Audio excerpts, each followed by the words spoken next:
This is The Drive with Dale Lolley and Matt Williamson on your 24/7 home of the black and gold. SNR, Steelers Nation Radio. And welcome to The Drive. I am Dale Lolley. He is the Matt Williamson, and we are almost through Week 9. We've got one more game left tonight. Of course, the Steelers back on the practice field after their bye week, and, well, Matt, now they know Ravens won. Yep. Bengals won, and surprisingly enough, the Browns lost. In miserable fashion. Pretty much are done. You know, I mean, any hopes of Jameis is going to ride in on the white horse and save the season and get them back to respectability should be shot. I mean, I think the Chargers D is really challenging, but, man, I mean, he's throwing picks, and they're taking sacks left and right, and there's no Amari, and I thought Cleveland's defense played quite well, you know, but Herbert made way more throws, and it's just too much to ask. And I would think in the next 24 hours or so, there's some former Browns yes, out there'll there. be some soon-to-be ex-Browns. Yep, they're done. Yeah, that's where they're kind of at right now. Cincinnati kind of still in it in the AFC. I think they moved up to like the 9 seed with that win. And, of course, Baltimore still a half a game behind the Steelers. And the Broncos kind of got exposed there again. Oh, big time, yeah. As a fraud. Yeah, I mean, they got steamrolled. I mean, there's just – I still think the Broncos' D is good, but I think the Ravens' offense is almost impossible to play against right now. I mean, Lamar's carving everyone up from the pocket. Didn't even ask them to run. Well, it wasn't last week against Cleveland. So no, but we say this, if they don't have an outstanding offensive effort, they lose. When they've scored under 24 or fewer points this year, they've lost both games because they don't play defense. Yeah, no, I think Denver was never going to run away with put 30 points up, 35 points up, things like that. They don't have the weapons at all. But I am really impressed with Baltimore's offense. I mean, they can do it any way you want. You know, Lamar's carving people up in a traditional sense now, more so than any point. I don't know what to think of the Ravens D. I mean, their pass defense has been so bad. Their communication's been so bad. They stuff the run, but they don't have bad players. You know, I mean, could they get that part of it righted a little bit? I would think it'll be better going I don't forward. see it because once teams start to see those cracks, they're not going to stop attacking what's bad on that People are going to defense. take shots and shots. Yeah, and then you build off of the bad things that defense isn't doing well, and they don't rush the passer particularly well. No. They got to scheme it up and blitz, and they don't have the cover guys to blitz now. That's part of the problem. And the communication's been so bad, which I blame the coaching staff. I mean, they lost so many prominent. 2 other guys left to be a coordinator, 1 left to be a head coach. So you're all kind of. Who's the adult in the room in the defensive staff? Maybe that gets better as the season goes on. I do think they should definitely kick the tires on a pass rusher in the next 24 hours too. They were aggressive to go get Deontay. As for the Bengals, they haven't played a murderer's row lately. They have not. For sure. But the defense has gone from horrendous to below average. And it's all Burrow. Burrow's playing out of his mind. And I was just on with Mark Madden, and we were talking about it a little bit. He's like, and he still looks grumpy, and still looks like he throws 5 touchdowns, and he's still kind of like, I still don't have enough around me to win. You know, like because he's dragging everybody with him. It's just he knows that for them to win, he's got to play like that every week. Yep, and he has been lately. But they throw every snap. Yeah, you know, he knows the defense is a liability. You get Higgins back, but at some point, I assume. But still, they're crawling from behind. I still think they have a chance to be one of the 7, though, when it all matters. I think they have a chance to be one of the 7, but I don't think that they are a contender. No, I don't think it's their year. Because they're just not a complete team. They're not a complete team. That's a good way of putting it. Like, if I were to pick now, I would pick the 7 that are in and replace the Bengals and Denver. You know, I think the Chargers probably make it. The other existing 5 are pretty safe, even though Houston's floundering. But nobody in the South is challenging them. Yeah, right now Denver is the 5 seed, or is the 7 seed. I'm sorry. Oh, they are today. The Chargers would be the 6, the Ravens the 5, Houston is the 4. Then you got the Steelers a half game behind Buffalo and then KC's at 7-0, and we'll see what they do tonight. Who's 8? Right now, 8 is Indianapolis, 9 is Cincinnati. Yeah, I think Cincy could get to 7. Yeah. Well, we say that, but they've got a big game. I say their next Thursday night, brutal, right? Against the Ravens. Then they play at the Chargers, so they got back-to-back road games. Then they come here to play the Steelers. So this is the easy stretch. I know this last month was pretty soft for them, and they got back in it. Yeah, I don't know if they're ready to win 2 out of 3 of those. Yeah, I mean, that's a tough road to hoe. Those are really well-coached teams, and the Chargers are the least of them, but they're hard to play against. And you got to play them out there. Yeah, really, especially after the Ravens, but it's a long week at least. Yeah, they could fall off, but I don't know who else in the AFC's legit. Well, that's the thing. I and think then they're one of the best 7 teams. Yeah, you look at what's left on their schedule after that. It's at Dallas, who now doesn't have Dak Prescott. They're favored in that but that's one. A month from now. Yeah. How long is Dak out? Dak could be back by then. They'll certainly have Micah Parsons back by then. Their season looks shot, too, though. Yeah. Then you're at the Titans, the Browns at home, the Broncos at home, and then you finish at the Steelers. So they need to survive these next 3. If they lose 2 of these next 3, they can't lose a third game. They can't. They already lose have 3 conference losses. They already have 3 conference losses. 3 conference that would losses. go up to 5. If they lose 2 of these next 3, that's what I mean. It'd go up to now 5. Now they got 5, right? And they basically have to win out at that point. Yeah, I could see them getting hot near the end, but that's rougher than I thought. I didn't realize the next 3 games. I knew I knew where Baltimore and the Steelers were in the mix, but Chargers are a tough out right now. So this is the third, and that Bengals Ravens game is the Thursday night game this week. Yeah, I know. So where's that at? That one is in Baltimore. That's what I thought. Ugh. That's a big one for Steeler fans. Huge. Because you'll know going into Sunday's game in Washington whether Baltimore lost or Cincinnati, Cincinnati won, or vice versa. That the Steelers want the Ravens to lose. I guess realistically, yeah. I mean, if you want to fight for the division title, yeah. But it'd be nice for the Bengals to kind of fall off the planet. Yeah, just kind of push them aside. Get one more out of the way. One more nail in the coffin for the Bengals, and it just comes down to you and the Ravens. Yeah. For division dominance. And the Steelers end with the Bengals, right? Yes. 18 in Pittsburgh. And if they don't have anything to play for, which that step 1 would be losing to Baltimore, so that week 18 means nothing. Trey Hendrickson going to want to play, right? And Higgins. T. Higgins going to want to play. What's Burrow going to feel like at that point too? He's been taking a beating too. Yeah. So it's just very interesting, and again, these things are changing. I had somebody question me on social media yesterday. Well, if these 3 teams lose, does that mean they're going to be sellers at the deadline? I'm like, they could be. I don't. Could be, right? But who knows? We're all psyched about the deadline. I am too. We got 24 hours. Doesn't mean anything's going to happen. No. I mean, there's still a lot of teams that could go either way. Is Miami going to dump everybody now? I mean, or become a seller, or at least be open for business? Yeah. I mean, that's and here's the thing that people don't understand about that. It's a tough sell in your locker room. Yeah. To start giving pieces away. There's a lot of football left. Because the other guys in the locker room are going, wait a second. Like, we were all in this season, and now we're not? Yeah. It's harder to trust the coach and his message, and we're all one for all, blah, blah, blah. And you saw it from Jacksonville yesterday. Now, they made a comeback and got back into that game. But still, you straight our left tackle? Yeah, you're Trevor Lawrence. You're going, wait a second. Yeah. What are we doing here? What are we doing? I wonder if he's next, by the way. Is he going to be employed tomorrow when we start the drive? I have my doubts on that one. I can see there was a change today, folks. I can see more on the horizon. It's like, oh, we're starting to sell pieces.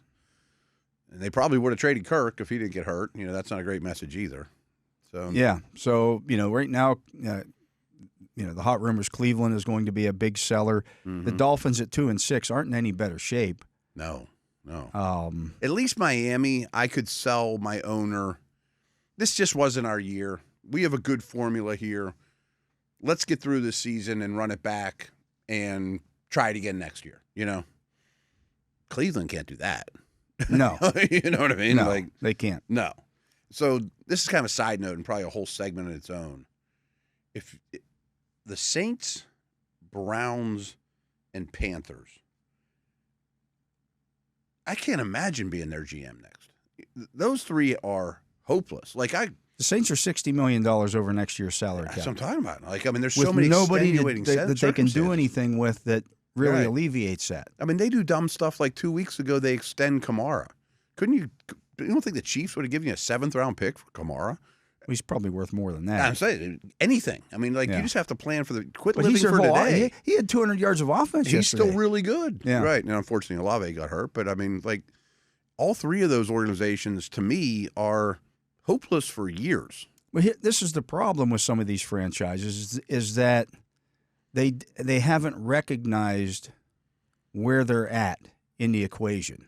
Sounds like a Penguins thing. Yeah, and so running it back and running it back. You keep trying to run it back and run it back and run it back, and unless you're smart about how you do this, sure, it doesn't work. You can't just keep throwing bad money. Well, he's been a good player for us for a long time. Let's keep. We're going to extend it. And we're going to kick some more of that money down the road. At some point, the bill comes due. And New Orleans is coming heavy. This is the one thing that the Steelers did over the last 4 or 5 years. They've rebuilt things on the fly, and they've done so by the quarterback contracts changed dramatically in that stretch. Yeah, but for some of these teams, that has too. Oh, of course. But they haven't. Drew Brees was there not long ago. Yeah, they haven't managed it the right way. The Saints do the same thing every year. Let's just fill the building. Let's build a lot of optimism. Let's try to win now. I always make the joke, it's always Mardi Gras in Saints land. There's never a hangover. We don't care. And I can't believe it hasn't been them to this point. You know? Carolina, I just think, is, frankly, the dumbest organization in the league. I think it's a new owner that hired people that shouldn't have got hired and drafted people that shouldn't have been drafted and hired coaches that are in over their head and are swimming with sharks in this league. And the Browns have been bad forever and made the most catastrophic error of all time. And you're paying. All three of them are doomed. Yeah.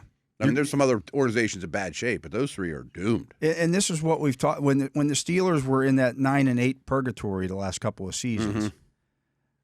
You were a team in transition from a Hall of Fame quarterback to not having a Hall of Fame quarterback who covers up some of those issues. Right. And so, it wasn't always going to be pretty, but they still found ways to win more than they lost. Right. And the Saints are similar, but 2 games worse a year, which is a lot in the league. And you look at the horizon, Steelers have all kinds of flexibility. Right. Saints have none. They've they've managed this situation well. Right. Like, okay, we don't want to sell Cam Hayward and bottom him out and send that people message. Were talking about trading Cam Hayward, trade T.J. Watt, blow it up. Blow it up, just blow it up, trade away all your good pieces. Like this isn't a human business, right. You start trading away T.J. Watt and Cam Hayward and Minkah Fitzpatrick and whatever else that you got, have a fire sale with this thing. Who's the adult in that locker room that remembers how's the way in. Who knows how the Steeler, the Steeler way. And people, you might have been the one drafting Bryce Young, or what I mean. People talk about the Steeler way. This is the Steeler way in a nutshell to me. Paying it forward with the guys. You talk to Craig Wolfe. You talk to any of the former players. There's always somebody in that locker room who's the adult there. And one thing I think that is largely unique to the Steelers, I'm sure it happens in some other places, is that when they draft a guy to replace a guy, it doesn't seem to matter. There's not the infighting. I've only seen it happen once, where the guy who got drafted to replace somebody else, where it looks like a pretty obvious situation, didn't get that major help from the guy he was drafted to replace. So when they drafted an offensive tackle in the first round 2 years in a row, I don't see Dan Moore presenting problems for them. No. He's just getting better. Yeah. He's helped those guys. You see him after practice out there working with those guys. They don't care. Right. If it makes them a better team, that's all they care about. And by the way, folks, the one instance that I'm talking about was Roethlisberger and Mason Rudolph. Oh, okay. That's the only time that's not even a first-round pick. I mean, the chances of Mason Rudolph. Ben was obviously bothered by that pick. Yeah.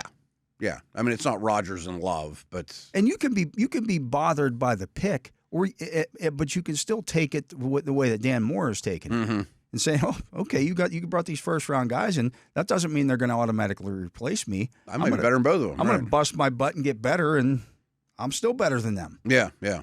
And if they want to bring me back, great. If not, someone will. Somewhere else, yeah.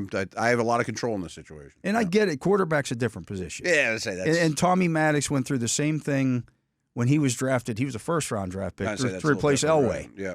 I can remember him talking about that, a lot when, John Elway wouldn't talk to him.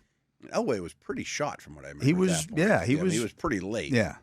I mean, I know he went out on his white horse and won, but he was not the same player. Was not the guy. Yeah. I mean, it was Peyton Manning winning. So quarterback is a little different position. Yeah, because you're the face of the team. I mean, it's Montana and Young, and, things like that. I get it. There can be only one. It's like the Highlander. There can be only one, and he's coming directly for me. You know? Whereas if you replace a tackle. Maybe he'll be the right tackle. Maybe he'll be a guard. We're all buddies in the O-line. And quarterbacks, anyways, right? if you're for a long time, if you were a franchise quarterback, you didn't change teams. Oh, right. If you weren't playing anymore, that meant you were done. Yeah, until the end. Yeah. A lot of guys probably stayed a year longer than they should have, because they were great. But nobody wanted to be Joe Namath playing for the Chargers, Right. So it was a little different situation. But to me, that is the Steeler way. Mm-hmm. That being it's kind of like being an adult in that locker room, just understanding how things work in the NFL. Yes, it's a business, and they're always going to try to replace you. Cam Hayward can look at things that he's taken it that way this offseason. When he's talking about not having a contract prior to signing his new one, he's like, hey, they could replace me. Oh, there's a really good chance their first-round pick plays Cam Hayward's position or right next to him or, whatever. But you pay that forward. It's the nature of the beast, right. Hopefully, and I would assume he grooms him to be the next, leader, This all conversation started with, the Miami talk. And, I mean, the other thing is if you start dealing Tyreek Hill or whoever, then the guard who's a free agent's like, I don't want to come back here. My tape looks terrible, too. Everyone's stock's going down. We all look at each other like we got no chance to win. Maybe we got a pick. You got to hit on the pick. The Raiders are the best example. Gruden gets there, trades Khalil Mack and Amari Cooper in his prime, gets all these first-round picks, and moved on from some other dudes. Couldn't have botched the picks anymore, and now they're fourth on my list of teams I wouldn't want to do. To me, the poster for this is the Giants. Giants won the Super Bowl and then blew it up. Yeah. And haven't been good since. And they have tradition like crazy. Yeah. Like the Raiders. That's a franchise that's one of the premier franchises in the league. The Denver Broncos were one of the premier franchises in the AFC. Haven't made the playoffs since 2015. Long time, right? Because they blew up that Super Bowl team. Mm-hmm. It's not baseball, It isn't, and you can't just add a piece and say, and it's the same thing with last week. The Ravens go out, they add Deontay Johnson. Mm-hmm. Okay. He played 15 snaps this week, and no catches, no targets. Now, it doesn't mean that's what it's going to be every week moving forward. Amari Cooper's hardly played at all yet, There are no quick fixes in the NFL. You'll just get a right fielder and plug him in. You're going to hit fourth for us, and we'll be all problems solved. Right. It's not taking we're going to pick up this guy and put him on our third wing on the, in hockey, or the shooting guard that's going to come off the bench. It's different. Yeah, it's different, right. I mean, that's why I was always taught as a kid, I'm like, why aren't there more trades? Why don't they trade for Marcus Allen? Blah, blah, blah. I'm like, Sonny boy, that's not the same. It's not like other sports, It really takes a lot of acclimation and Yeah, but anyways, let's get to a break. He is the Matt Williamson. I'm Dale Lolley. You're listening to The Drive here on the Steelers Audio Network. Matt and I will be back with more right after this. And we are back. I'm Dale Lolley. He is the Matt Williamson. And, Matt, let's move on to a little Steelers Washington talk here. Yeah. It's so early to look at the opponent. I always want to call them by their former name because I've gotten good at it. The football team kind of got it out of me. Yeah. But I do call them Washington a lot. Washington. Yes, they're Washington. So I don't mean to offend anyone, but we grew up and we knew what their former name was. If we refer to Russ Grimm or Joe Theismann, can we call them former, or do we have to call them former Washington player? Well, I was talking to the commissioner last week. Yeah. Name dropping a little bit. Nice work. And he referred to them as their former name. He said, I grew up a Redskins fan. Yeah, right. So if the commissioner can say, I grew up a Redskins fan, because his dad was a senator and he grew up in the Washington area. I mean, Russ Grimm was a Washington Redskin. Yes. I think that's okay now. I mean, that's what they were. That's what they were. Yeah. Okay. Okay. So I found some interesting stuff on them. They have allowed 41 kickoff returns this season. 41. It's a huge number. They've had 15 touchbacks. Now that means they've scored a lot. Yeah, they've scored a lot. They kick off a lot. Yeah, they're pretty good in that way. But a lot of that is, they have 25 field goals. Yes. They lead the league in field goals. It was Austin Seibert and Chris Boswell who came into the weekend leading the league in field goals. Yeah, I'm saying this time last week, field goals per drive, the Steelers in Washington were at the top of the league. So he's now 25 of 27. Mm-hmm. But I think he's only like 1 of 3 from 50 or beyond. And both those kickers that are going to play this weekend are on pace to set the record for most field goals made in a season. An extra game helps. Yeah. But that's not a new thing. They're on pace for over 50 field goals each. But I think that's crazy. I think where you're going with this, because you told me this in the lobby, I don't know if he has a big leg. That's the thing. Right. They've only attempted those 3 kicks from beyond 50 yards. He's only one of 3. Low number, right. Yeah. Considering how often they kick the ball through the uprights. So he's 25 of 27, so he's highly accurate inside of 50 yards, but I don't know that he has the leg to kick it deep. Every time. Yeah, especially now that the weather's starting to turn a little bit. I understand the game is down there, probably a little bit warmer than it will be here, but it's still going to be in the 50s. It's still a lot of non-touchbacks. Yes. The most in the league. Guess who's back this week for the Steelers? Yeah. So maybe you'll actually get a kickoff return. Maybe we'll get to see a little Cordero Patterson this week, and good luck kicking off to that guy. Yeah. We've just been wanting to see it. Since that day at the owners' meetings, when as soon as the thing passed and we're sitting there chatting with Steelers, like, oh, they signed him a minute later.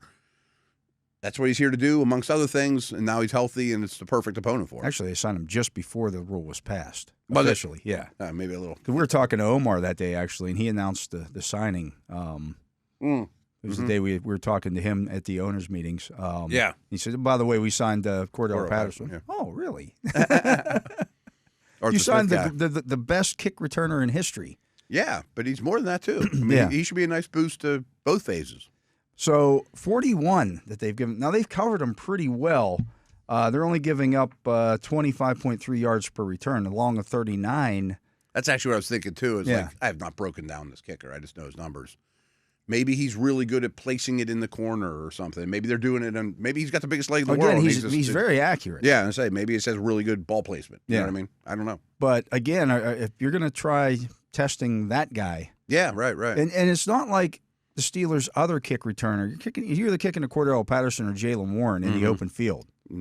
I like the chances there. Yeah, that should be something that favors Pittsburgh. Yeah, at least get the opportunity.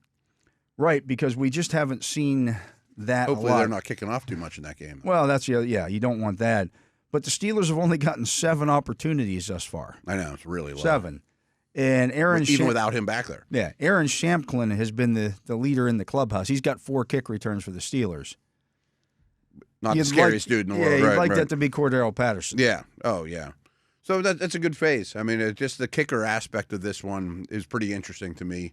I just looked at it for the first time, but I think they're also allowing a lot more punt return yardage than they're producing. I think it's like 15 yards per punt return. They're averaging 15 yards per punt return. They give up 7.2. Oh, that's the other way around. Yeah. Okay, I knew there's a big discrepancy. Okay. Yeah. So they've been good in the punt return phase. Yeah, they've been pretty good in that return. But their punter doesn't appear to have a big leg. I say that, and he's averaging 45.9 yards per punt, which 10 years ago is a good number. Right. Now it's like, below average. Their offense has moved the ball so well, maybe they're coffin corner kicks or something like that, too. That's the thing. Who knows? Unless you've watched really every him, right? Commander's game this season, you just don't know.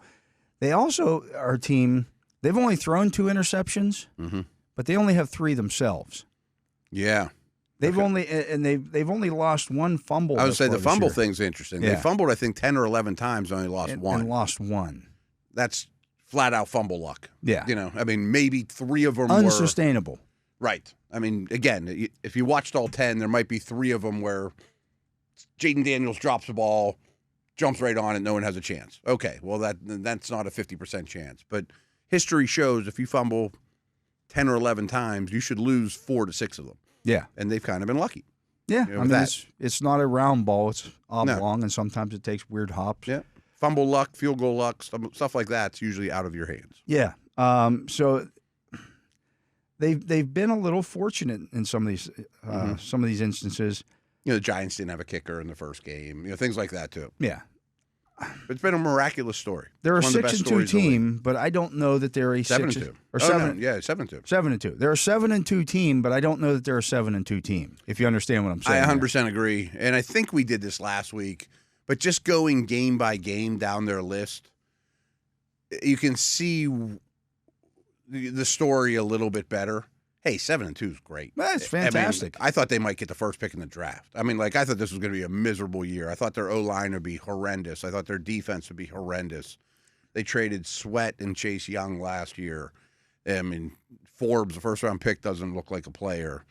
They're really well coached, though. Their O-line is actually a strength, even though it's not like household names. They're one of the best stories in the league. But I'm with you. I don't think they're one of the best teams in the league. Is the O-line a strength, or are teams defending them? And I'll have to go back and watch a couple of their games. Really nasty. Are they defending them like the Steelers defend Lamar Jackson, where you're happier to let Brian Robinson run the ball as opposed to Jaden Daniels? I think there's some of that. What I will say is no one knows who Samuel Cosme is. Right. But he's good. He's a really, really good guard. Biotish, the center, is a legit dude, that we talked about back in free agency. They're getting a lot more out of the tackles than I would expect. Whoever their O-line coach is, kudos, because collectively they like to smear your face in the dirt. They're as nasty as a group as I've ever seen, or that I've seen recently.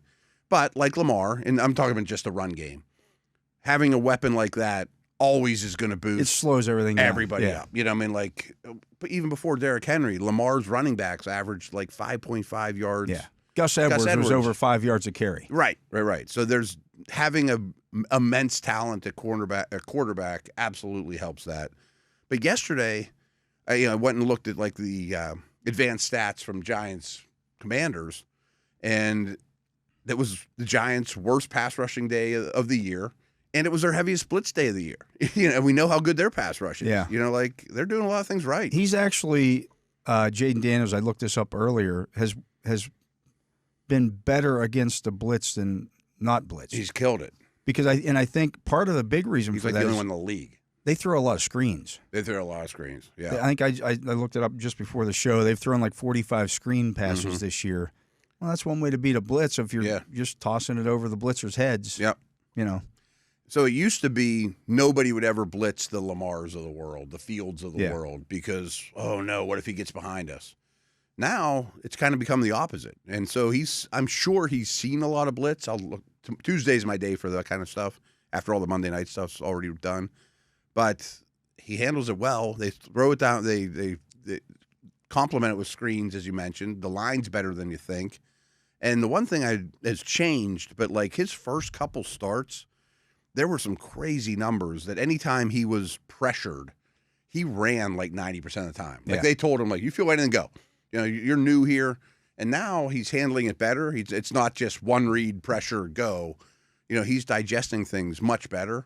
But that's good coaching. You know what I mean? They're getting the most out of their roster. I will say when he scrambles, a lot of times it's to the right. Yes. And if he's going to scramble right against the Steelers, he's running right into T.J. Watt. Yeah, and they've been watching that for 2 weeks. Like, they're not similar athletes, but Baker Mayfield used to do that all the time in Cleveland, and they knew it. And Watt would just sit on it. Like, I know that you're going to come right at me, and that's blew him apart.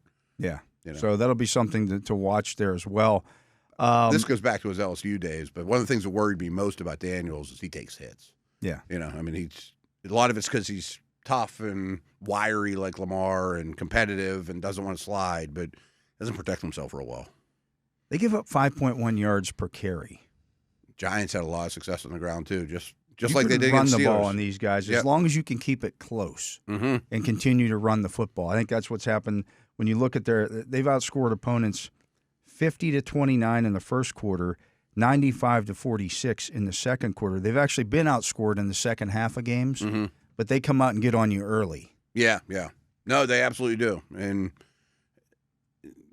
abandoning the run is not. They don't rush passer that well, though. Like I always think about that. Like whenever you become one-dimensional, the Bengals are very much this way. And by side note, we were talking about Burrow, but you become one-dimensional and pass only. It's like, oh no, now we got to deal with Watt and Highsmith, but they don't have those guys, Yeah. But their interior is good. Allen, everyone probably knows their tackles. Payne and Allen are two of the former first-round picks. That was the strength of the defense. Allen's out, but Jazier Newton is playing really well too. I mean, he should not have been a second-round pick. He's only a second-round pick because he couldn't play at the beginning of the year.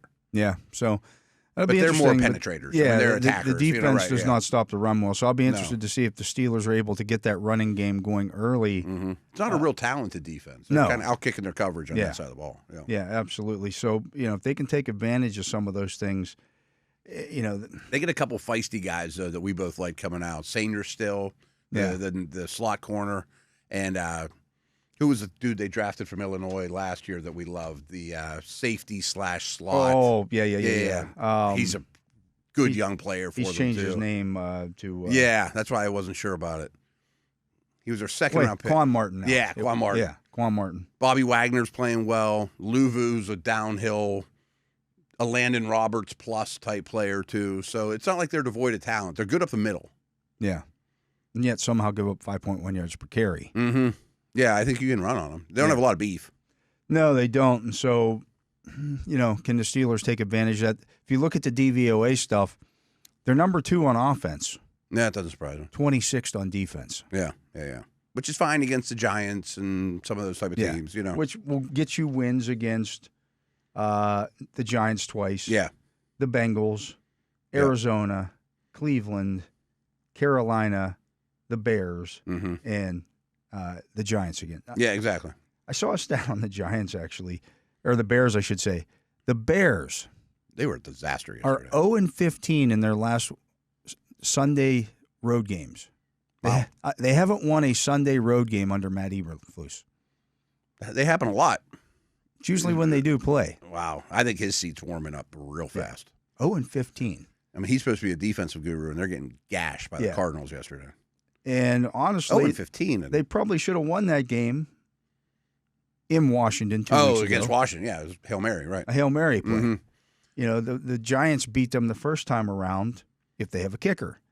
Yes. And what's funny is if you go through the timeline of their wins, I think they beat the Bengals in week 2 or 3 when the world thought the Bengals were one of the best teams in the league. We didn't know yet. You know what I mean? There's some of that is self-explanatory. They did hang with the Ravens. Yeah. That might have been their best game. Probably to be so, honest yeah. with you. I mean, it was a loss, but they went toe-to-toe with a team that's hard to play against. Yeah, because, Tampa Bay smoked them in week 1. Yeah, and everyone's like, they're going to be one of the worst teams in the league. They're 28th in every power rank at that point, And then they start beating teams we thought were okay. We're better. Leads me to the Steelers have opened as 2.5-point underdogs in this game. Oh, I didn't even see. I think the wrong team is favored. Coming off a bye, Tomlin's awfully strong. Won 7 in a row coming off a bye. And his record in general is really strong. It's 12-2 or something like that. Rookie quarterback. Yeah, I'm sure his record against those was quite well. He's got the most wins ever or whatever, against rookie quarterbacks. I haven't thought much about who I'm going to pick or who should be favored. I just thought it was strange that they would be favored. I mean, just the freshness. I mean, you think Cam Hayward and T.J. Watt are happy about the bye? I mean, I think that goes a long way. Interesting. Frazier complicated defense that, not real easy for a young quarterback to, okay, how do we attack this thing? Who's dropping? Frazier back go a long way, too. Yeah.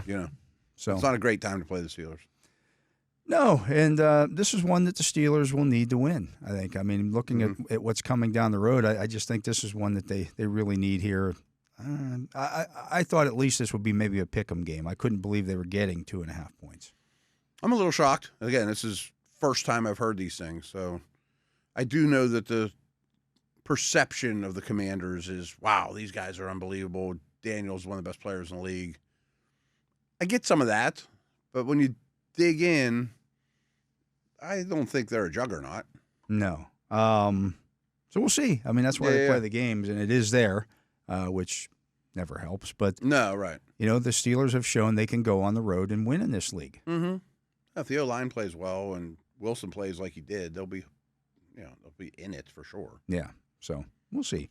Anyways, let's get to a break. He is the Matt Williamson. I am Dale Lolley. You're listening to The Drive here on the Steelers Audio Network. And, of course, you can hear The Drive every Monday through Friday from 4 to 6 p.m.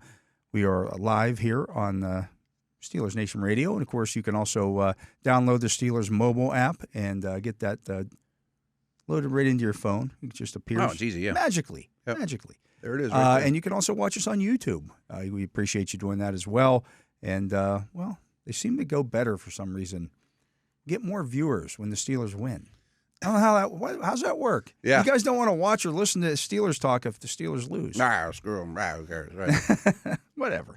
Anyways, he is Matt Williamson. I am Dale Lolley. This is The Drive. We'll be back with more right after this. And welcome back. I am Dale Lolley. He is the Matt Williamson. And, it's a beautiful Monday outside right now. And weather's crazy. November in Pittsburgh. It really is. Beautiful. Yeah. Global warming is real, by the way. It wasn't like this when I was a kid. We used to have to, shovel snow back then. We don't do that anymore. It depends on where you live. Well, I haven't drifted too far. I went from Mount Lebanon to St. Clair. It's a little more south, but not that much. In terms of snowfall, inches per year or whatever. Anyways, so the Steelers on late last week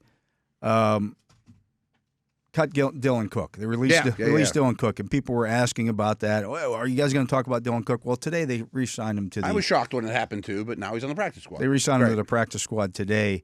I just don't think that they were ready to give up, and the reason for this was Calvin Anderson, a guy that they got a few weeks ago when they've had all the rash of injuries. I think they actually liked Calvin Anderson, and they wanted to keep Dylan Cook, and had they done it the other way around and tried to release Calvin Anderson and get him onto the practice squad, I don't know that would have worked. Yeah. I see the strategy now, which is a slight risk. I mean, he could have signed anywhere else in the last 24 hours or whatever.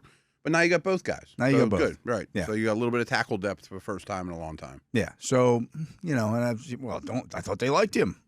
They like both of the guys. There's Yeah, it doesn't mean you hate this dude or never want to do business with him again. Right. Those type of things. Be back in the organization. But Calvin Anderson's a guy with 6 years of NFL experience with 50 games under his belt and 15 starts. I mean, he's got a little more pedigree. Well, there's NFL tape against NFL defensive ends. You know what I mean? It's a little different.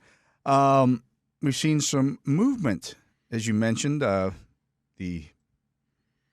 New Orleans Saints have moved on from their head coach. Yeah.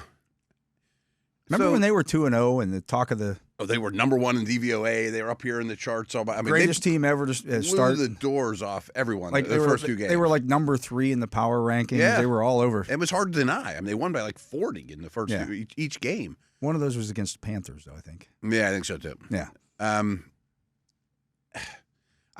To be honest, going back to him replacing Sean Payton, I thought that was a pretty uninspired hire. He's not a real flashy, charismatic leader, good defensive coordinator with Payton, but I never quite thought, oh, that's going to get them over the hump. That it was just more. It happens so often when you take it. I don't want to say it's the lazy way out. It was uninspired. But it's uninspired when you just say, oh, we're just going to elevate this guy up who's already on the staff because the players like him. Yeah, right. They like him. And we talked about the Saints earlier in the show. Players change. Players change all the time. But I think their philosophy isn't. It's let's just keep this thing going. We've got it right. Don't change. We'll keep the exact same situation, and it'll be our year before you know it. Well, it hasn't been since Drew Brees. And I can't say I'm shocked that he got let go. He lost to the Panthers. Lost to the Panthers. Yeah, that's pretty rough. Now, the Panthers' offense showed a little bit of life. I think from the bottom of the barrel to, there's a little life. Maybe Bryce Young finishes his second year, and you think he might be good enough to go into next year with him and a veteran. He had an interception yesterday that he couldn't have thrown the ball any better. And the defensive back, after the receiver catches it over his shoulder. Yeah. And the defensive back comes in and just takes it away from him. That goes as an interception against Bryce Young, but it was a perfect throw. And a great, yeah. Yeah. So I guess he's going to, build with Brooks is coming back, I think, this week. They have a line. Leggett, this Coker kid who looks like he has some promise. And maybe that side of the ball goes from dismal, awful to below average. That would be a win for them. But their defense has no hope. None. And you lost to that defense. So you get fired, But you lose Olave early in that game, which was terrible.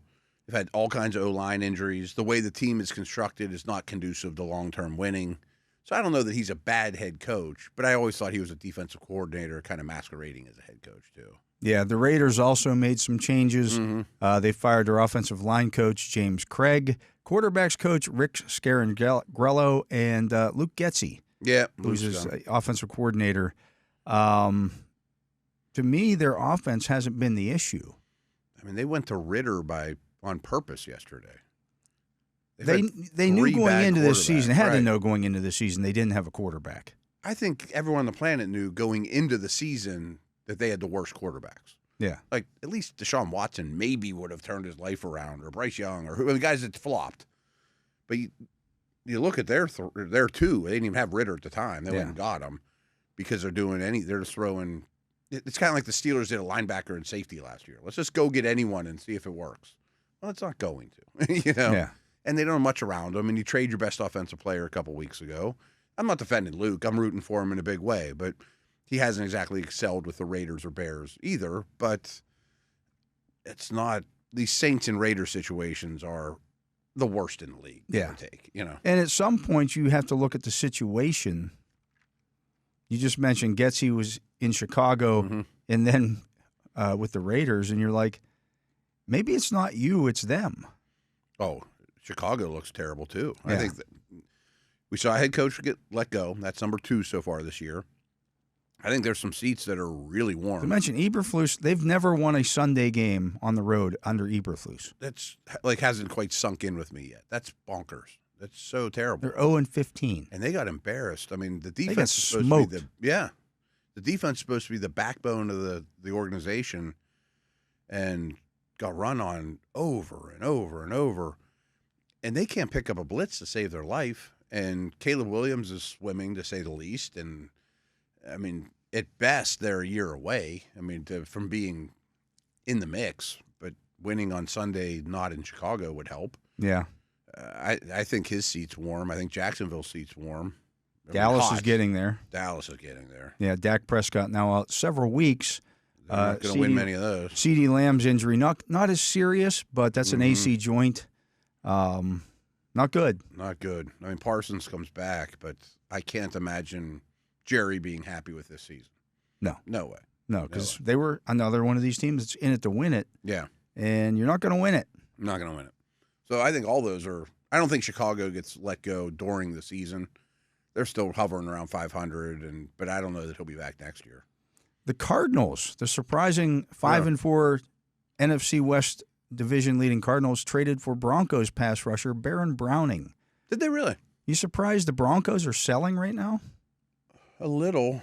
They were really deep there, though, with Benito and Cooper. I mean, so Browning was really good last year before he got hurt. Yeah. Ohio State kid. Interesting player. They could certainly need him. I mean, that's a good pickup for Arizona. I wonder, is Cortland Sutton the next one to go? I mean, I think Denver, if they're smart, realizes, this isn't. Yeah. This selling a piece or two for a lot of draft picks would behoove us. And Sutton, I'm going with this obviously for a Steelers angle.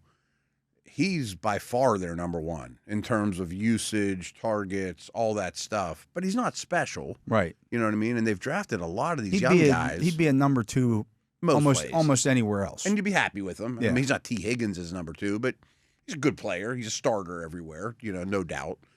But they drafted Mims. They drafted Franklin. I mean, they probably want to get some of the young guys out there. Yeah. They like that Valet dude, Vele, So maybe they are going to sell pieces. Yeah, that was just a 6th-round pick they got from the Cardinals for him. Every trade that's happened has favored the buyer. I mean, I know Not you all don't get of as. them. I mean, just the recent ones have not cost much. Deontay didn't cost anything. People are just moving on from guys that they're not going to resign. Yeah. So, and I don't know if Browning's even up after the year. He's pretty young. No. At the same time, the Broncos signed Cooper to a 4-year extension, so maybe that's what they looked at and go, okay, and Benito's a starter. Yeah. So, okay, he's a depth piece. Yeah. Okay. The Bengals have lost Moss for an extended. Really? He says sidelined indefinitely. So that's Chase Brown's backfield now. I think he got every carry yesterday. Well, because Moss is hurt. You're right. Yeah. So, but even the other guys, it's entirely his backfield now. They don't run the ball much. And, Chase Brown did catch a touchdown too, but it's not great, for them. Yeah, I just don't know. Moss is a quality player. I don't know that Brown is an every down. He's not 25 touch a game guy. No. He should be a 60%er or a 230 type of guy. Yeah. And maybe they'd be interested in trading for a back. Maybe. They might be buyers now at the wondering. deadline. They're not going to trade Higgins or Hendrickson now. No. After winning. Should they go get ATN or? Yeah, it doesn't really do much for me, but I'm sure there's 5 other backs. Khalil Herbert. Somebody that's cheap, for a late pick. Maybe. Yeah. I wouldn't want to rely entirely on Chase Brown. I wouldn't either. Right. That's I just think at some point you're asking for him to break down. Yeah. And then finally, Christian McCaffrey back at Niners practice. They've opened his window. Promising. They wouldn't have. There's no way they would open that window if they think it's going to close in 21 days. No. No chance. So he's going to be back on the field soon. What they can't afford to happen is a setback. Right. So I'm sure they're very cautious. That's why they were as cautious as they have been with him. They don't want to bring again. It's very similar to the Russell Wilson situation. Yeah, that's a good point. Could this become catastrophic? You have a pretty good idea of what CMC is. The Steelers had a pretty good idea what Russell Wilson could be, but they didn't want to rush him back. Yeah, and then have him have another setback, and now maybe he's out the rest of the season. And both teams had adequate alternatives. Yeah, we can still win games without Christian, but we can't win the Super Bowl without him. Right. So we're going to need him then. Need him from November on. Yeah, and so the Steelers felt the same way. Yeah. About Wilson. So that's where it's kind of a busy little Monday here. Yeah, I could see more trades too and more action. We had coach releases. It was kind of, we had a lot of unfortunate injuries like to Olave and some stars, some good, some bad. You mentioned Dak. We had Saquon hurdling someone backwards, which was one of the more insane things I've ever seen. And we got a trade deadline tomorrow. Yeah. The one thing that happened yesterday that I really didn't like was Brian Branch getting tossed out of that game, not by the officials on site. It was terrible. But by the replay officials. Yeah. Okay, you had a chance to slow it down and watch it. Oh, there was contact to the helmet there. He's coming in at full speed, and it's not like he went high on the receiver. That was a really bad call. I don't like seeing players get tossed out of games like that for football plays. I had a problem with Nakua getting tossed, and his was a stronger case because he swung his fist, but it was more of a football after the whistle nonsense. I thought the Branch one was inexcusable. Yeah. Didn't hurt them. No, it didn't. But he's a great player. It certainly could have. Right. It's a great player that got ejected. 2 great players that got ejected I thought was too much. Yeah. It's not what, I understand your player safety and all that stuff. And it was certainly worth a penalty, and it was a big penalty. Yeah.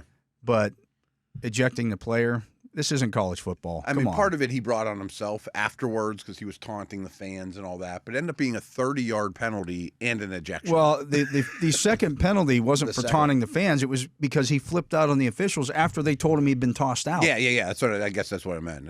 It was the officials, not the fans. But it ended up being 30 yards backwards, 15-yard penalty, ejection, 15 yards for going crazy. And I don't blame him for going crazy because it was a football play. That seems like a lot for a football play. Yeah. You lost 30 yards and your best defensive player possibly. Yeah. Who was a guy that's, possibly in the running for defensive player of the year. He's phenomenal. And he gets tossed out for, again, making a football play. Put yourself in one of the biggest games of the year. In that situation, you're coming across at full speed. Mm-hmm. We saw it with Minkah Fitzpatrick earlier this season when he got the penalty, and then the NFL comes back and says, we were wrong about that. You're at full speed. You can't pull up on those things. No, I know. It's a problem. And again, I don't know that going to super slow-mo makes it better. No. I think it makes it much more egregious looking than what actually happened. Yeah. Anyways, that's going to do it for hour number 1 of the drive here on the Steelers Audio Network. Matt and I will be back with hour number 2 right after this. And we are back. I'm Dale Lolley. He is the Matt Williamson, and it is time for the Fantasy Football Focus as we kick off hour number 2 here. And, our bad luck in our DFS lineups of putting guys in the lineup who then go out and get hurt. is just amazing this year. Beware whoever we pick next week. You know what I mean? Like, I feel bad for that young man because their health is in jeopardy. If we had two this week that got hurt. Two. And the one, once again, at least caught a ball or two. Was the wide receiver that we paid up to get, A.J. Brown. The guys we could least afford to lose. Yeah. Right. Pay $8,100 for the guy, and he goes out and catches 2 passes for 36 yards and doesn't play the entire second half. Yeah, I think it ruled out before halftime. I mean, it was early in the game. Chris Olave gets hurt in the first quarter. Got 0. How many zeros have we gotten? He had 1 year? for 13. Oh, did he? Yeah. How many zeros have we gotten this year, though? I mean, almost every week we've had somebody who's gotten hurt. Because overall, our lineup, while not great, Derek Carr was owned in 5.9% of leagues, 13.44 points. Wasn't great, but didn't kill us. Been nice if he had his number one receiver. Would have been helpful. Although he contributed to losing his number one receiver. Yeah. Tyrone Tracy, 66 rushing yards, 1 catch for 3 yards, 7.9 points. That could have been better, but 17.9% ownership for him. I think a lot of people were in the same thought that we had there. Now, Washington can be run on, and he's clearly their number one. Chase Brown. Yeah. 52.1% ownership on him. Ooh. We got 29.7 points out of him. Caught a touchdown. Everybody had him in the lineup. Yeah, so that didn't help, obviously. Josh Downs, 31.4% ownership. He had 6 catches for 60 yards, 12 points. Again, the 31.4 doesn't help us. No. But A.J. Brown, only 11.3% ownership. That was our spot. And it just killed us. Now, I mean, that's like your first-round pick. Olave was owned in 42.5% of leagues. We got 2.3 points out of him. Against the Panthers. Against the Panthers. He would have caught, who knows, 7 or 8 passes in that game. Probably, right. Easily. He may have blown up. The Titans defense, only 6.3% ownership, and we got 11 points out of them. That was solid. That was solid. Yeah. We still have Cade Otton and DeAndre Hopkins going tonight. I actually have pretty high hopes for both. We've got 81.94 points. Yeah, that's not good. Right now, the payoff is at 129. You need some touchdowns from our guys. We would need 2 monster games from both of those guys. Not going to happen because you just can't get 0. You can't overcome that when you get basically 8 points out of 2 guys in your lineup because they both got hurt. They were probably our 2 most expensive dudes, right? They were right there. Brown was. Yeah, they were 1 and 2. Yeah. Our two most expensive guys got hurt. Got hurt early in the game. Early in the games. Yeah. Enough said. But this is what kind of week it was. I as you know, do my own lineup every week as well. I scored 148 points with my team. It's a big number, right? It's a big number and didn't finish in the money in a 50-50 league. And just watching, I didn't think, boy, this is a monster fantasy game week. But I told you, I gave you the lineup for who won that one. That was loaded. Everybody that went off. Yeah. The guy had like 240 points. Although I had almost 150 points, and I'm like 80 points out of first place. That's more shocking than the leader going insane. I mean, somebody rolls snake eyes and gets everyone right. I'm sure that happens with some regularity in those huge contests. But to have 140 and not be in it is crazy. Almost 150. Yeah. 150. Yeah. That's. I mean, I had some dudes in my lineup. I'm like, I'm watching this game going on, and I'm like, oh, this is pretty good.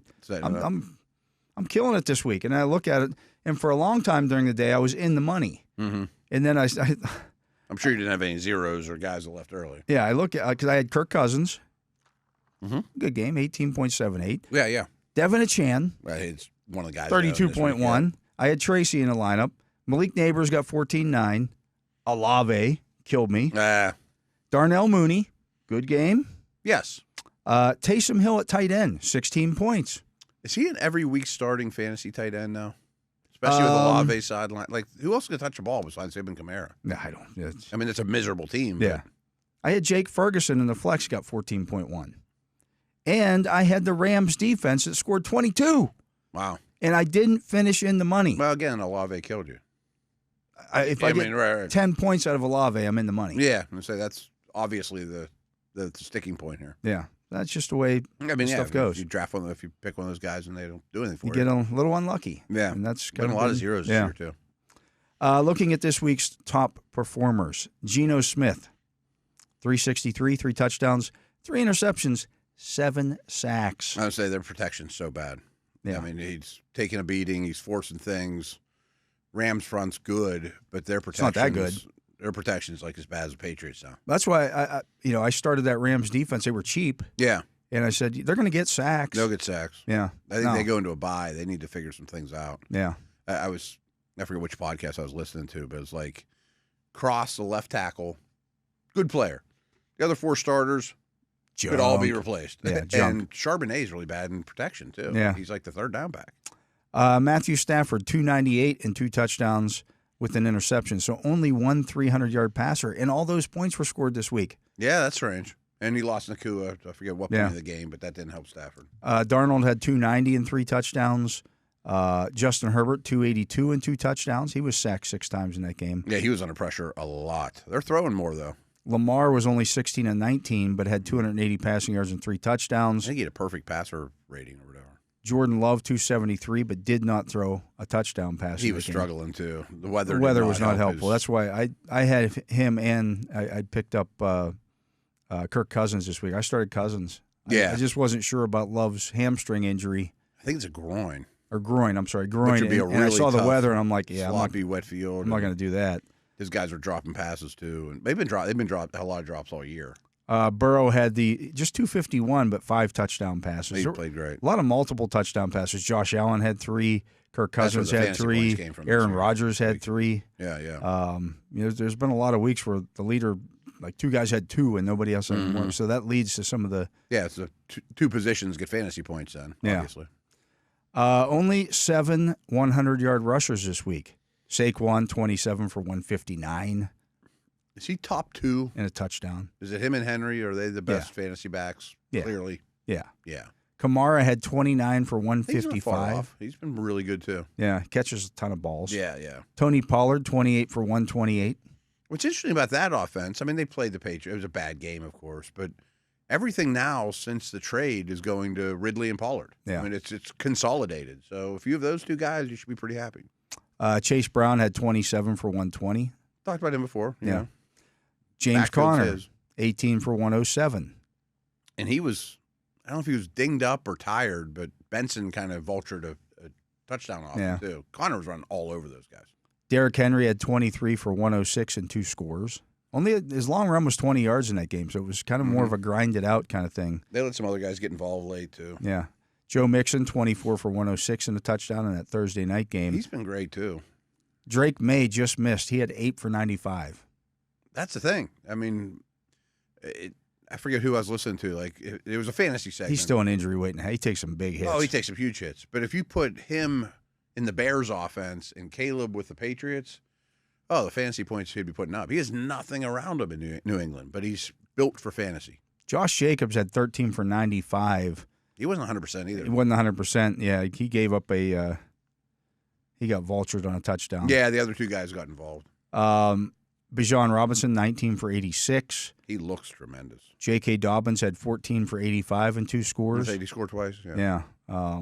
Kenneth Walker had 83 yards on 25 carries. So yeah, it was a slog. Yeah, they were just struggling. Rico Dowdell had 12 for 75, also caught a touchdown. If they don't trade for anyone, I think it's his backfield. Yeah. Kind of like the Chase Brown situation. Like, if it's, you don't have to be the best player, but if you're going to get a heavy workload, you're super fantasy relevant. Chuba Hubbard had 2 more touchdowns. I mean, he's stayed fantasy relevant. What happens if Brooks comes back? Are you still starting Chuba? It's not exactly a powerhouse offense. No. They have to see what the rookie can do. I mean, he did that yesterday on 15 carries, 15 for 73 and 2 touchdowns. He's good. Yeah. Kyron Williams, 22 for 69. That's not going to get it done. Very little. Just looking here. Anybody that Amari DiMercado, 4 for 59 and a touchdown, but one of those was a 53-yard touchdown. So he was like untouched. It was awful defense. Yeah, don't run out and pick him up. No, I think Benson. The points are going to look good, but not something to pick up. No, it was a fluky run. Terrible defense. Mostert had 10 for 56. That whole offense is a chant. Chris Rodriguez is somebody the Steelers will see this week. He had 11 for 52. So, interesting running back usage for them. Brian Robinson's their number 1 back. He was hurt. So, Eckler got every snap of the first 2 series for Washington. Rodriguez didn't play a snap in the first half. So, it wasn't quite mop-up duty, but they were playing with a lead. And then, who's their third guy? He's shown up fantasy-wise, too. Another back that's he's okay. I mean, he's been around the league. McNichols. He got 25% of the touches or something, too. So it was a cumulative effort.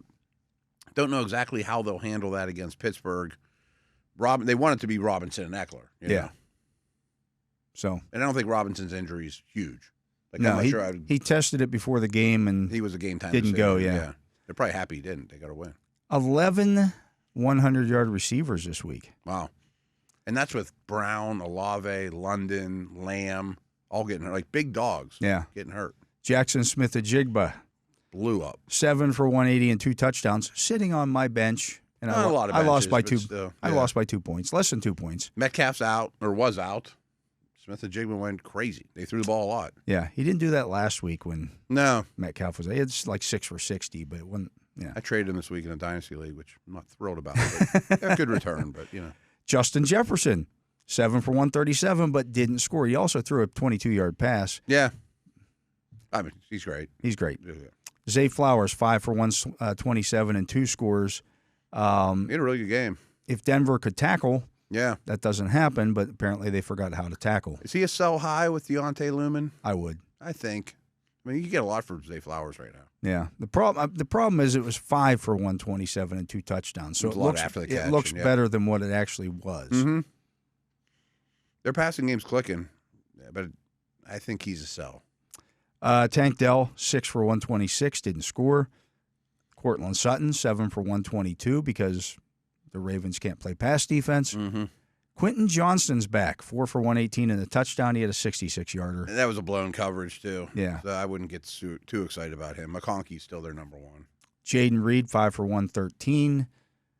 Jacoby Myers, 8 for 105. They're making a quarterback change. Yeah, but it's kind of like the Titans situation where every pass goes to Myers and Bowers. They're making a coordinator change. Are they making a – is Ritter the guy now, too? That I don't know. Yeah, I'm just saying, is it quarterback and coordinator change? I can't imagine it would be. He's only been there for like 2 weeks. Yeah. I mean, you're not going to throw him in the fire. Oh, I'm so excited about him. Yeah. I would imagine Minshew's the dude. Cooper Kupp coming back? Cooper Kupp had 11 for 104. He's legit. I mean, yeah. Roma Dunze, 5 for 104. That's promising. He's been a little disappointing fantasy-wise. Mike Gesicki, 5 for 100 and 2 touchdowns. There's something there with that because he's become the T. Higgins. When Higgins is out, Gesicki's blown up. I think he might have got hurt in that game, though, late. No, the other tight end did. I know All's out for the year. Yeah. Okay. So keep an eye on it. There's a real trend of Higgins in, Gesicki's not that useful. Higgins out, he becomes the number 2. Demarcus Robinson had 6 for 94 and 2 scores, including a walk-off. Devontae Adams, 7 for 91 in the score. Garrett Wilson in the same game, 9 for 90 and 2 touchdowns. Mooney, 5 for 88 and a touchdown. London going out helped him. That helped, yeah. Devonta Smith, 4 for 87. Made a remarkable catch, too. Jatavian Sanders shows up on the list again, 4 for 87. They want him to be the number 1 tight end. So whether he can grab it and keep it, who knows? But it's pretty clear what they're doing on offense. They're going to play Brooks and Coker. The young guys. Yeah, of course. Tyreek had 4 for 80.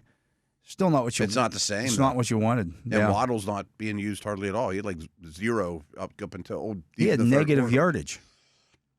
He ended up with negative. I didn't see the play, yardage. But it was a really weird. They're trying to win it at the end, and he threw the ball backwards. Okay, and that went happened against him, and yeah. So he ended up with negative yardage. Not easy to do. Cedric Tillman. Waddle away?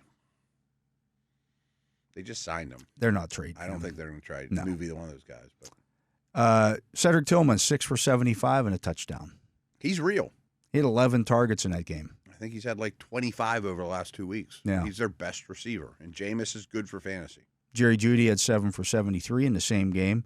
Ridley had 5 for 73, so he's become... Yeah, I mean, he's getting a lot of targets since Nuke's gone. At least until they change quarterbacks. Yeah, I assume that's coming soon. Yeah. Rudolph's been serviceable. Jake Ferguson, 7 for 71. That's kind of what he does. Yeah. Yeah. Ray Davis, 2 for 70 and a touchdown. He had a 63-yarder. Yeah. Ferguson's not happy about the Dak news, though. No. That's not good at all. Not good at all. McConkey, you mentioned, 5 for 64.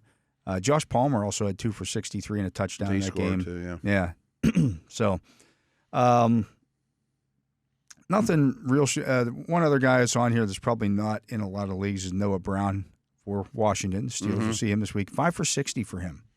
So he's number 2. Yeah, I was just saying, looking into their receivers, McLaurin outsnapped everyone by a ton. Yeah. He only caught 2 balls, but they were both touchdowns. And he has this crazy streak going of 80 or more yards or a touchdown in like 8 or 9 straight games. I mean, he's clearly the one. He's going to be the Porter follow guy, and he's really good. Everyone knows who McLaurin is. But I think Brown is the 2 because they still rotate McCaffrey and Denami Brown. Yeah. I mean, it's not super clear, but Noah Brown is definitely the 2. I mean, the other guys are all involved, and there's not a real pattern that I've noticed. You know, 3rd and long, it's these guys, but all 3 of them will rotate, and they play plenty of 11, and so he's a bigger body guy. Yeah. So maybe they use him more for downfield blocking and stuff like that. He's got some toughness to him, and he also catches the ball. Yeah, so. yeah.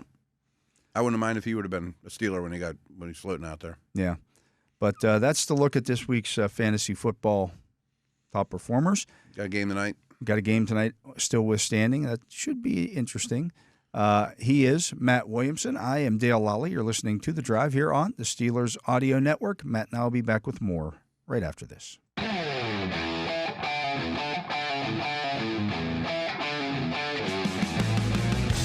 You can join former members of the Black and Gold for the Kids Flag Football Clinics at Norsterbain Park on Saturday, November 9th. Instructors include Mike Logan, Roosevelt Nix, plus Kayla Pierce from the Pittsburgh Passion. Registration for your school-age child is free. Go to the calendar page at dve.com to sign up today. Kids Flag Football Clinics are brought to you by U.S. Steel, S&T Bank, Millie's Truck Pittsburgh, and South Hills Auto. Free. There you go. Yeah. You're running out of time to sign up for that thing, too. So it's probably the last day I'm going to read that because... Get on it. Yeah, that is this Saturday upcoming. Matt, as we mentioned, the trade deadline coming tomorrow. We've already seen Baron Browning traded to the Arizona Cardinals. I think there'll be action. Some other guys, and there were reports over the weekend. Apparently, somebody listens to the show because Christian Kirk was nearly a Pittsburgh Steeler before he... That's what Adam Schefter says. And then... Boy, this quest for a receiver is insane. Part of me just can't wait for the trade deadline to come. It's like they're chasing the Holy Grail here. And, nobody and every time you it. grasp at it, it's like, oh, got Christian Kirk. That'll work. Oh, he gets hurt. Yeah. I don't know if you saw this, but I think Slayton is now in the concussion protocol. Oh, of course he is. Of course he is. Right. Yeah. I think. So some of the guys that available here, this according to Bleacher Report, who we got here? I think there's a handful of teams you can get pretty much anyone you want. Jaguars offensive tackle Walker Little. They're going to trade both left tackles? I guess. They're really, really concerned with the franchise quarterback's health.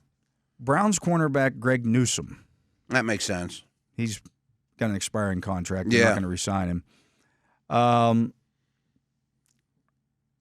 KJ Osborne with the Patriots. I think you have pretty much any Patriot you want. Yeah. They've been talking about Bourne and those kind of guys, too. Marshawn Lattimore with the Saints. That one's interesting to me. Yeah. If you could trade for Marshawn Lattimore, like, okay, so the Ravens went out and got themselves another pass catcher. Yeah. Instead of going out and getting a pass catcher yourself, maybe you counter that by going out and getting Marshawn Lattimore. Yeah, maybe the pass catchers didn't work out. You kick the tires on 100 of them. But we'll just make a strength a further strength. And I don't think he's still a top 5 corner. But you can win a lot of games with him as your number 2. Yeah, I don't know what you do with Dante Jackson. I don't know how the slot things works out. That would be just like the weird part of it. But it's just an abundance of riches, though. It's a hard position to get. He's good. I'm sure he's buddies with Cam Hayward back to Ohio State and all those things. And he still plays well. Yeah. Tre'Davious White, we talked about him before. He can't play anymore. Yeah. Giants offensive lineman Evan Neal. I've heard they're not trading him. I've thrown that name out there too. I mean, for a bag of footballs, just bring him in here and see if he. Yeah, they don't want to move on from him. They don't want to play him either. Well, I guess maybe you're rebuilding him a little bit. You would think. I mean, he's a disaster. Panthers running back Miles Sanders, but he's been available pretty much you get all him for year. Nothing too. Yeah, there's no way they're holding on to him just for Brooks to come back. No. Looking at some of the other guys who might be there, Jack Conklin with the Browns. I could see that happening. Yeah. He's not going to be a Brown next year. No, and someone could use a tackle. I don't see Bryce Young moving. I don't see the Panthers. I don't either. I don't see the Panthers making that move. I mean, you're only going to get like a 4th-round pick, I would bet, for him. You know, I mean, like you've used a first overall pick on him, and you gave up more than just that. You gave up a bunch of picks, getting just a 4th. DJ Moore, right? Yeah. I mean, you gave up a ton for him, which you can't look at it that way. It doesn't matter what you gave up. If it's time to move on, it's time to move on. But play him the rest of the year. Yeah, just do that. Yeah. Yeah, Tre'Davious White, no. Sebastian Joseph Day with the Titans.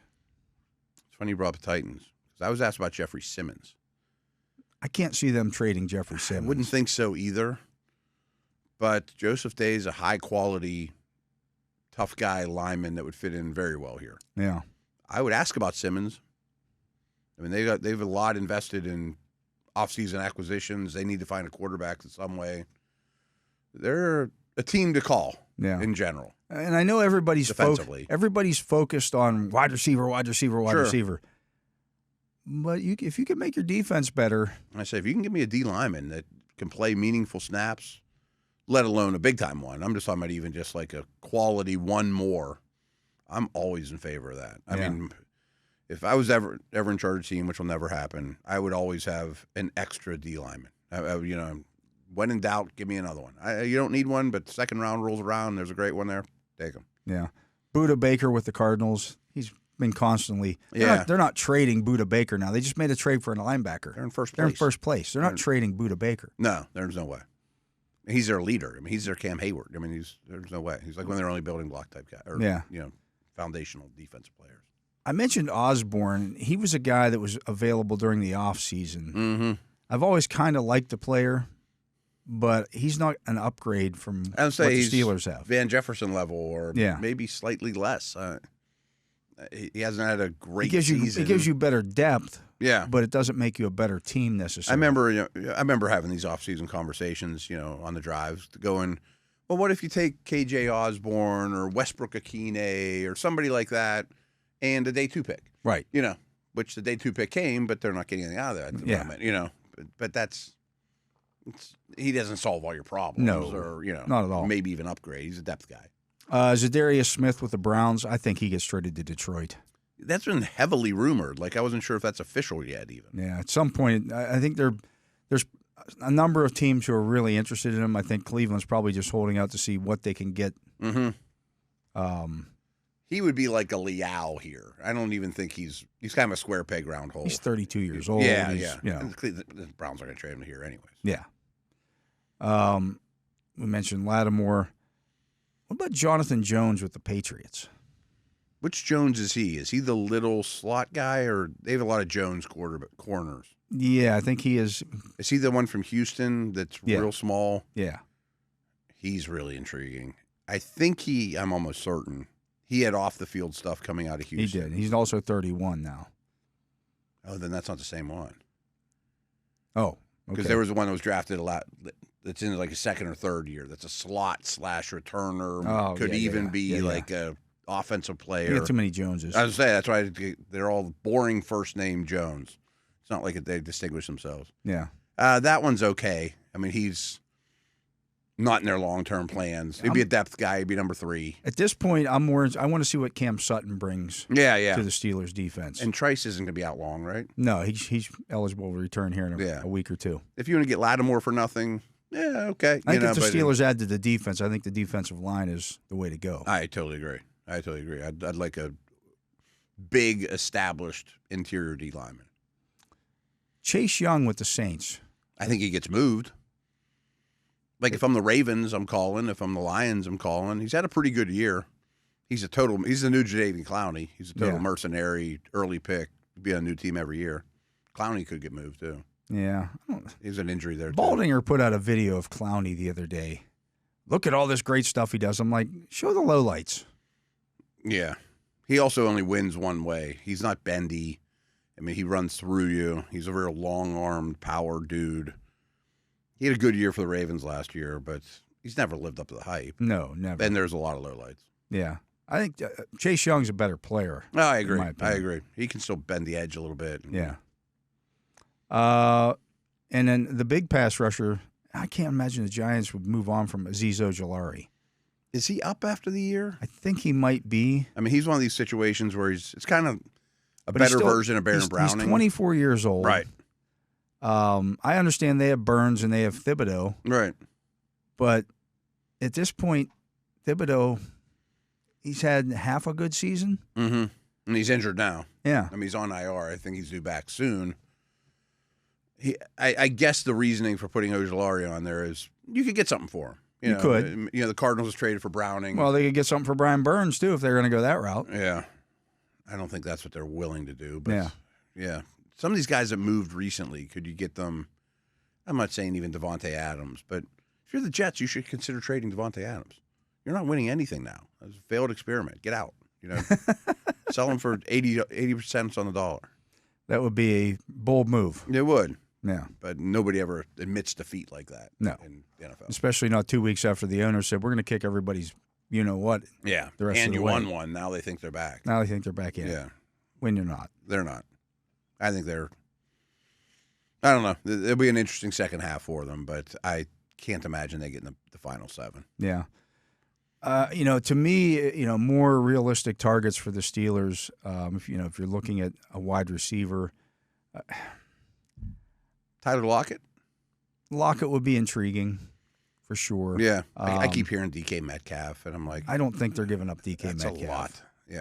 Yeah, I would be surprised. I would be surprised too. Yeah, I mean, Lockett, I could see them moving. Yeah. JSN's ready. They like Bobo. They lost. Everybody likes Bobo. You just like to say Bobo. That's so much fun. Yeah. You have any other names that we haven't brought up 100 times? Slayton. Yeah, Slayton would be interesting. Again, if you're looking for a true slot type guy, Tyler Boyd would make some sense. Thielen would make sense, but I don't know what he has left. Honestly, he didn't play this week too. There's some injury stuff out there with these guys too. I don't know. Mike Williams just doesn't do it for me though. No, you'd get him for nothing. Maybe you get something out of him. He doesn't help on teams. Yeah, I mean it's okay. It wouldn't be the answer. No, it wouldn't be. I don't know if he'd be a starter. Yeah. I mean, 2 receiver sets even out there. The only problem with trading for a slot receiver that you then have is, again, it doesn't mitigate what happens if George Pickens gets hurt. You're still in the same boat that you were. Now you can adjust things a little bit more if you have a really good slot. If Pickens gets hurt, it's doom. Yeah, I mean it's going to be hard. Well, here's the thing, though. I think Arthur Smith's a bright enough guy. Oh yeah, to scheme it up with what he's got. Yeah, but that's the thing. I mean, he did it. He did that in Atlanta. Oh, I know. I think he's done a wonderful job of it. But you got to have one dude. Yeah. I mean, you could play a game without George Pickens. A game, yeah. But if it was Pickens falls in a hole right now and is out for the year, I think he'd be in big trouble. I think he'd be in big trouble. Trading for Mike Williams doesn't solve that problem. No. Of course not. Right. Those, I mean, you're not going to get a Pickens replacement. But I look at unless you go out and buy something huge. The reason I think Arthur Smith schemes things up to make it work, regardless of what pieces he's at, I really think, and what made me think of this, I was finishing up a story on Cordero Patterson today. Mm-hmm. And something that Arthur Smith said a couple of weeks ago when I asked him about Cordero Patterson, he said, we got him late in the process his first year in Atlanta. Arthur Smith's first year in Atlanta. Yeah. And we had just jettisoned a bunch of guys for cap purposes. And, and we inherited. We were just looking for that enough. Anybody who could make plays. He inherited Matt Ryan, end of contract. Their contracts were cap. Yeah, they were in bad shape. Yeah. And so they got Cordero Patterson on the cheap, and he took him and turned him into a running back. Put the RB next to his name and made him his primary runner. Feature back, right. And he goes out and runs for 700 yards and catches 50 passes. He did it. He doesn't need great ingredients. No. Kyle Pitts, everybody talks about Kyle Pitts' rookie year. Well, he caught 1,000 yards receiving. Well, then the next year they go out and get Drake London. Mm-hmm. And so now they didn't lean quite as much on Pitts as they did the year before. They got Jonnu Smith as well that year. So he just kind of mixes and matches with what he's got. Yeah. Oh, he's definitely it work. good at that. I think that's one of his strengths. Yeah. Without question. I mean, No one will tell you the Steelers skill guys are the most talented. They're not Breece Hall and Wilson and all these London, Robinson, Pitts, all the top 10 picks. But he builds a nice stew with potatoes and carrots and stuff you can find. You know what I mean? And just finds a way to move the football that way. Whether it's, leaning on the running game or whether it's throw into the tight ends or throw into the backs or whatever it may be. Yeah. He finds a way to move the football regardless of what he has. Yes, it's definitely. Honestly, I thought his Falcons teams overachieved every year. Especially I know he got fired, second year. But right. they won 7 games every year with not 7-game talent. I've said this on the air before. The Steelers quarterbacks, while Arthur Smith was the head coach of the Falcons, were noticeably better than the Falcons quarterbacks. It was that bad. I mean, Mariota shouldn't be in the league. I mean, he was hideous last year. Matt Ryan was worse than last year Ben at that point. I mean, not even close.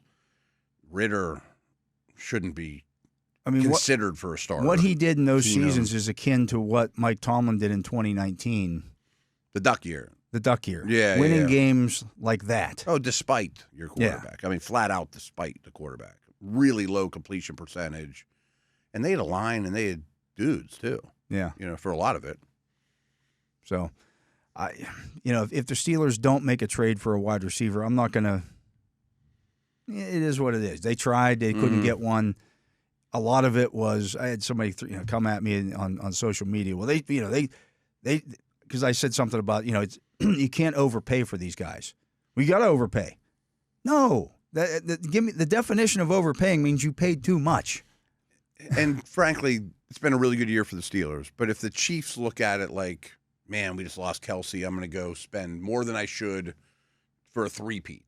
Something that's never been done in history. All right, overpay. Push all your chips in. I get it. Maybe you'll pay for it down the road a little. But more often than not, in this league, that's bad business. When you overpay, it's called the definition is that you paid too much. You don't want to pay too much. Second-round draft picks, they're gold. Zach Frazier, yeah, Joey Porter, Keanu Benton, George Pickens. I mean, that's look what their cap hits are. Pat Freiermuth, nothing. Right? These are good football players on your team right now. Maybe some of your most important. Yeah, for now. Who were second-round draft picks? I'm not interested in giving up a 2. I mean, if we're talking about a half-year rental, right? If it's DK Metcalf, it's under contract. I'll listen, but not for try to get you into the playoffs or to win one playoff game. No. That's not how this works. Right. If it was Christian Kirk, it wasn't going to be for a 2. Yeah. The guy came back to me and said, well, these other teams that they haven't overpaid for this, and I'm like, okay, maybe they didn't like DeAndre Hopkins. He might be shot. We don't know. Oh yeah. He's got 14 catches this year. Yeah. He's not the same guy. He's not that guy. He might have a good game tonight. He might help them win down the stretch. There's no question. But what they paid for on tape is not D-Hop from 5 years ago. No. Right. They couldn't trade for Deontay Johnson. Right. League rules prohibit that. Amari Cooper wasn't coming here. The Browns weren't going to trade Amari Cooper to the Steelers. He cost a third-round pick, too. And he cost a third-round pick. Yeah. So who else you got? Yeah. Devontae Adams? Okay, they were in the mix on that, but Devontae wanted to go to New York. Mm-hmm. The Raiders said, okay, we're gonna take care of you here. We'll send you with your buddy. It's not like they've been sitting around doing nothing. I mean, they definitely had Ayuk talks and who knows who else. It hasn't worked out. Mm-mm. But I'm not just going to throw a pick at somebody just to throw a pick at somebody. Well, we'll throw this guy in the mix and see what he is.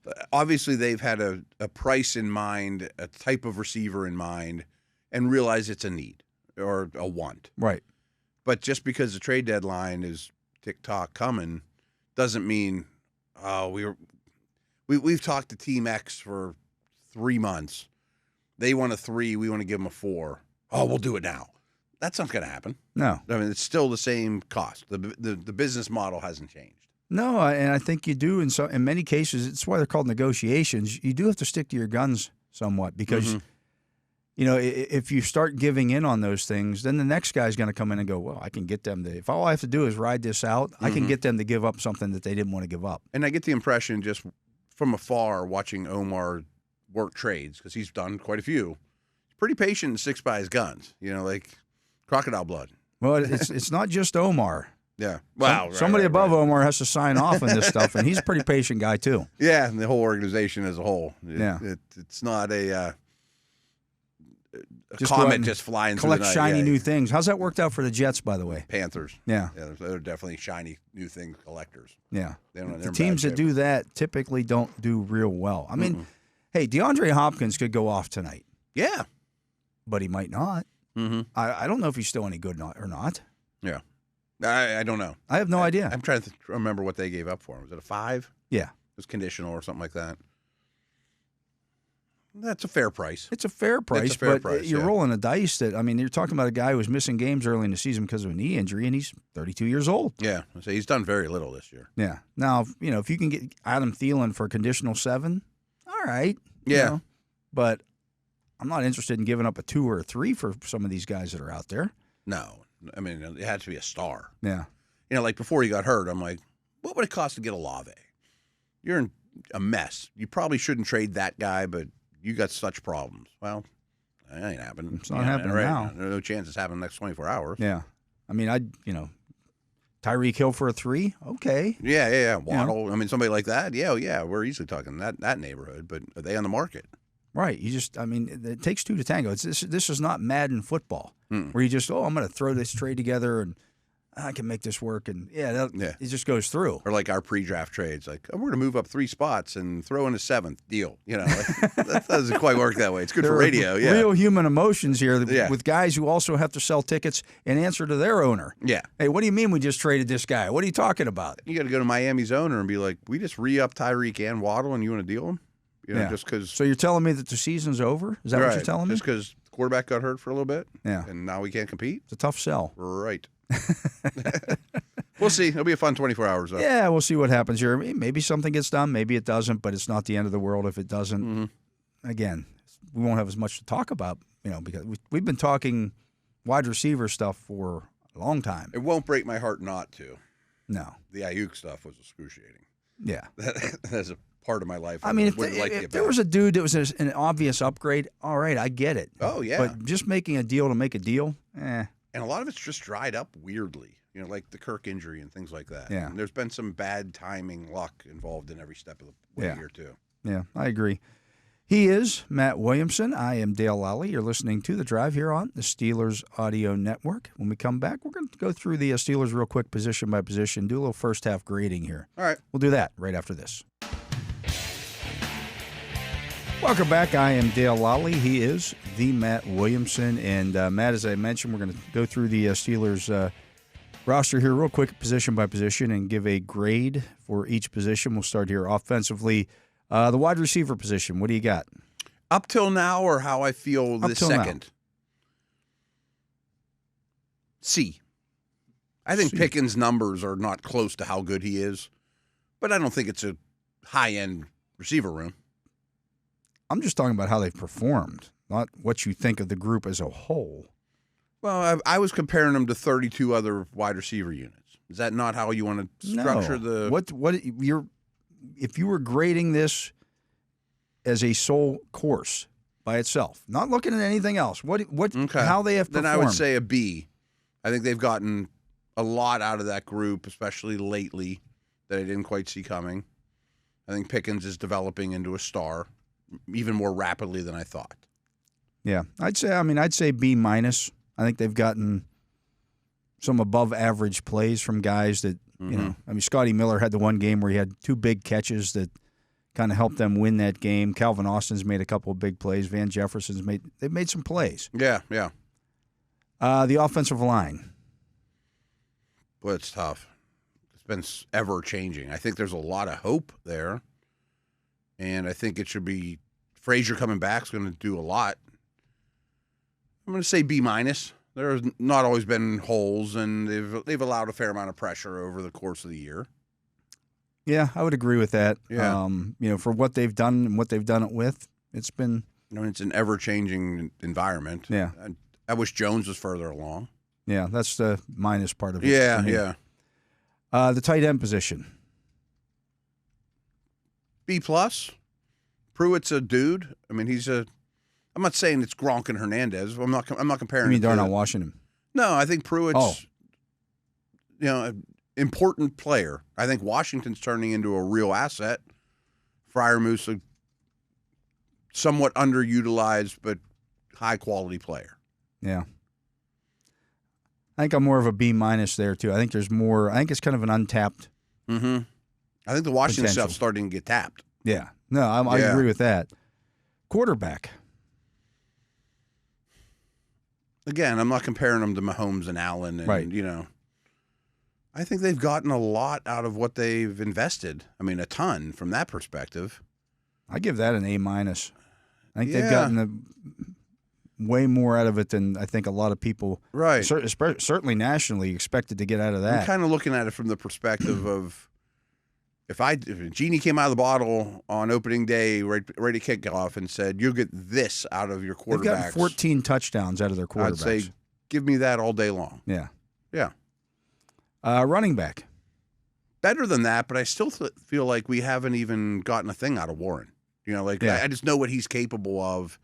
I thought he was amazing last year, but Najee's been better than advertised. I mean, better than it's ever been. Yeah, I agree. I think that's a solid A. Yeah, it's been a really good group. Yeah. Defensive line. Last couple games haven't been great. Cam's been unbelievable. B-. Ogunjobi's a little hit and miss. Yeah. And I'd like to see Benton take that next step. He's been good in flashes. I'd like to see better run defense. More consistency. He's a really good prospect. Yeah. Outside linebacker. 8A+. Yeah, it's hard to knock. Yeah. That group. I mean, Herbig's really good. Yeah. I mean, they've gotten Jeremiah Moon's on the field for like one play last week, and he gets a quarterback hit on Beanie Bishop's interception. Yeah. They've gotten more than they good got enough. 3 stars. Yeah. Inside linebacker. B-. I still think that's kind of working itself out. Queen's getting better and better, but didn't burst on the scene. Their nickel run defense is factoring in on that. Roberts is a certain type of player and a valuable one. I guess I would have expected a little more from what I thought was a loaded room. Yeah. Still want to see more splash plays. Yeah. How about the big pick or, something like that? Yeah, some forced fumbles and that kind of stuff. Cornerbacks. B-. I think Jackson's been a success, but I think a little bit of recent history hasn't been kind to him. Porter's really good. I know Beanie Bishop's made big plays, but nickel has not been a strength. And depth, they've gotten away with a little bit. Haven't had to test it. Yeah. A little bit here and there, but not a great deal. But it's about to get reinforced in a big way. Safety. A-. Yeah. I'm still getting questions. Why is Minka having a terrible year? I mean, he's not having a terrible year. I don't get it. He's one of the top 3 safeties on the planet. Yeah. And he shows it every week. Elliott's been a massive success. Elliott's been great. Yeah. I mean, he's not a needle mover, but like Edmonds falls in your lap, and he's useful, Yeah. Been paid for him. Specialists. You want to break those up? You want to go? Special teams is an A+. Special teams overall is, yeah. Kicker's an A+. Punter's a B, which I would take every day of the week. Might be a B+. Maybe. I mean, Been I thought really Johnston good. was going to be an A, and when he got hurt, I'm like, it's going to be a D. Yeah. It certainly isn't that. Austin's been good with the punt returns. Even before he had the return for a touchdown. It's still been good. He's been, he's averaging 10 yards a return before that. Coverage units overall have been good. Yeah. The kick return coverage could be a little bit better. They've given up some. Yeah, it's not some returns here and there, but not the big one. And they really haven't. Team we haven't seen. We haven't gotten to see that. Yeah, and we opened the show talking about that and come full circle here. Yeah, because we're pros like that. But maybe that's best yet to come. I think that's something that's going to change here. Gets healthy and all that good stuff. And I mean, for a large chunks of this, you haven't had your 2 best guys back there. The guys who you've planned to have, Patterson and Warren. You've had the Champlins of the world and those type of dudes, right? I mean, so I'm not worried about it. No, I'm not either. Seen it at all. I think it will be even. I think it'll make. Put it this way: I'll be surprised if by the end of this season they don't have one of the best kick return units. Units kick on kickoffs in the league. So like the 4 major unit: punt return, kick return, and by the way, field goals. I would say kickoff coverage has been their weakest, or kickoff return, but it's more of an incomplete grade. Yeah. Kickoff return is going to be a strength. Yeah. That I believe. They've gotten 7 chances. Right. 7. Right. Just not enough, and it's not with the guys that you want to do it with. 7 chances with backups, basically. Yeah. In a new rule. Yeah. So we'll see.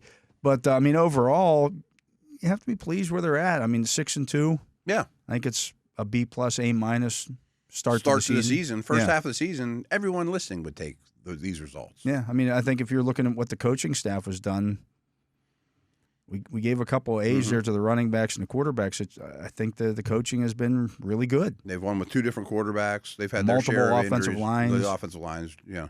They're not the only team with injuries, don't get me wrong. Some guys have lost catastrophic players, of course. And it hasn't been the most brutal schedule. But, boy, I'd love to play the Colts or Dallas again. Yeah. I'm not saying you should be 8-0, but you could have been. Those are winnable games, and they're against winnable teams. I think you're better than both those teams. Yeah, I do too. We'll see how it goes in the second half, but Matt, that is going to do it for our show today. We'll be back tomorrow. Mike Tomlin will hold his press conference on Tuesday. We'll get some injury updates on some of these guys. I expect a lot of good news tomorrow from Mike Tomlin. But for my partner, Matt Williamson, for Justin Miller here on site, running the Justin Miller hotline, which we did not use today, and for Tyler Vittmeyer, making sure our video gets out there on YouTube, I am Dale Lolley. We thank you for listening to this edition of The Drive on the Steelers Audio Network. Steelers football happens here. The Pittsburgh Steelers Audio Network.